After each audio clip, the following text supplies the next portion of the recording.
noun and verb. Let's look at again on this classes of words, noun and verb.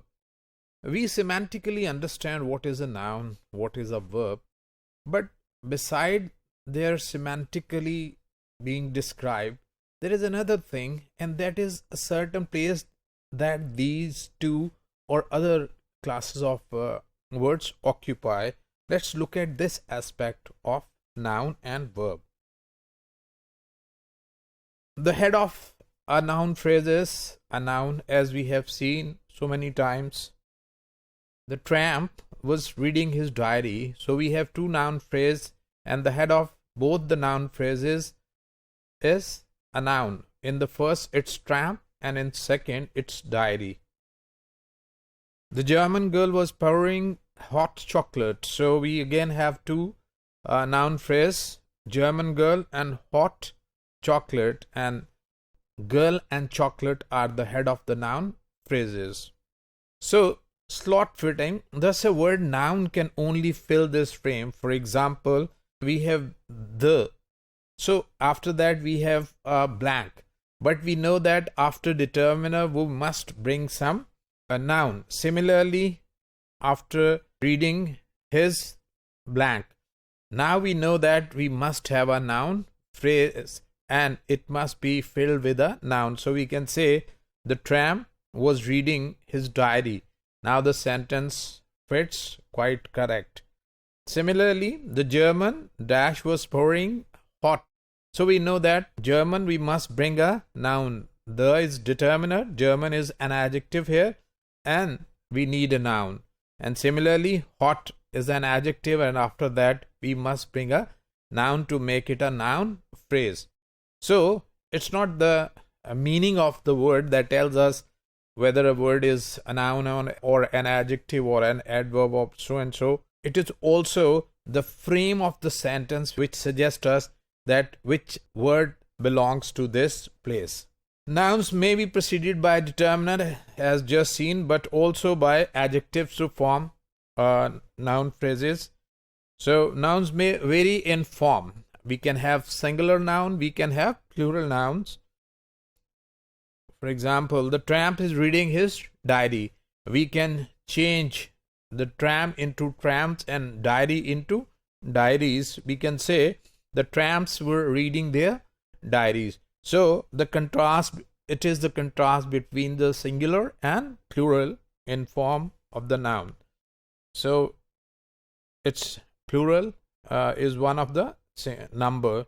So similarly, if we look at these two sentences, 12 and 13, we can say the boy was ill or Philip was ill.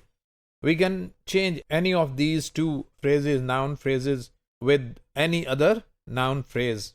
We can use even a pronoun for that. Similarly, the maid brought the newspaper and Marianne brought the newspaper. So we can use any noun.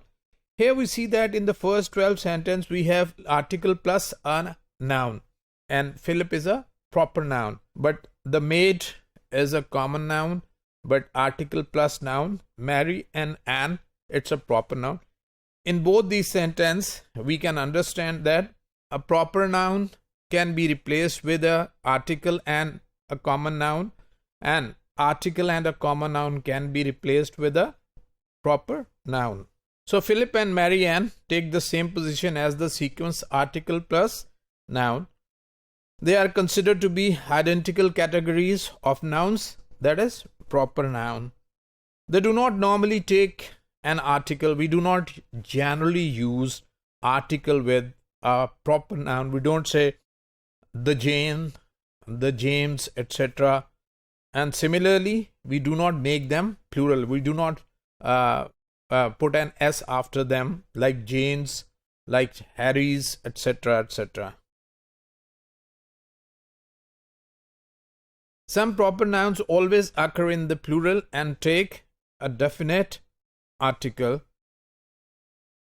For example, the United States, in which we have a noun which is plural in form, but it refers to a single entity, a country. Similarly, the Times, it refers to a certain newspaper. So sometimes a plural noun is used, but it refers to a certain entity, and it is preceded by the article. If we look at the verb, Mary Ann, we had a verb phrase, had come to vicarage when she was 18, and Philip asked her whether he might come with her. Her parents lived in a little house near the harbor. So in these 3 sentences, we have verb, main verbs or lexical verb come and was, asked, and second time come and live. And similarly, we have auxiliary had in 14, and we in 15, in the second sentence, embedded sentence of 15, we have might come, which is might is an auxiliary. So the head verbs in 14, 15 are come, twice, ask, and live, and these are called main verbs or lexical verbs. And items like had or in had come and might in might come, had is auxiliary, whereas might is a modal auxiliary. So lexical verbs are verbs which function as the head of a verb phrase. That is important thing. Lexical verb function as the head of the verb phrase, and which as such can be the only verb in a sentence. He came home. We have came as the head verb of this verb phrase. Lexical verb can be preceded by one or more auxiliaries. He is coming, preceded by one auxiliary, and he has been coming. Come is preceded by 2 helping verbs. Auxiliaries cannot normally occur on their own, although in some cases the lexical verb functioning as the head may have to be recovered from the context. So sometimes we take it employed or understood. We say then that the lexical verb and the other material accompanying it, the rest of the object or any other, is deleted. So if we look at these sentences, who has broken the window? John has. So instead of saying that John has broken the window, we only use the auxiliary and delete the rest of the lexical verb. And similarly in 18, can you speak Danish? So instead of saying speak Danish, B says no, I can't, and the auxiliary, modal auxiliary, function as the in place of the main verb in this sentence, and the main verb or the lexical verb is deleted. So auxiliaries and the lexical verb phrases are found of these types.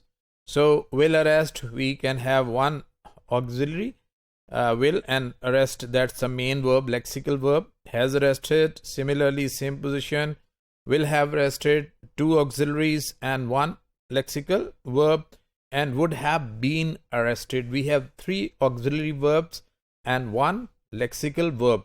Head of these verb phrases is a lexical verb: arrest, arrested, arrested, and arrested. And whereas will in this 19, has in 19b, will have in 19c, and would have been in 19d are auxiliary and modal auxiliary verb.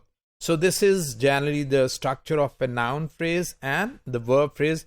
They have their places, their frame, their slots. So beside being having a meaning, they also have a certain place in which only the verb fits.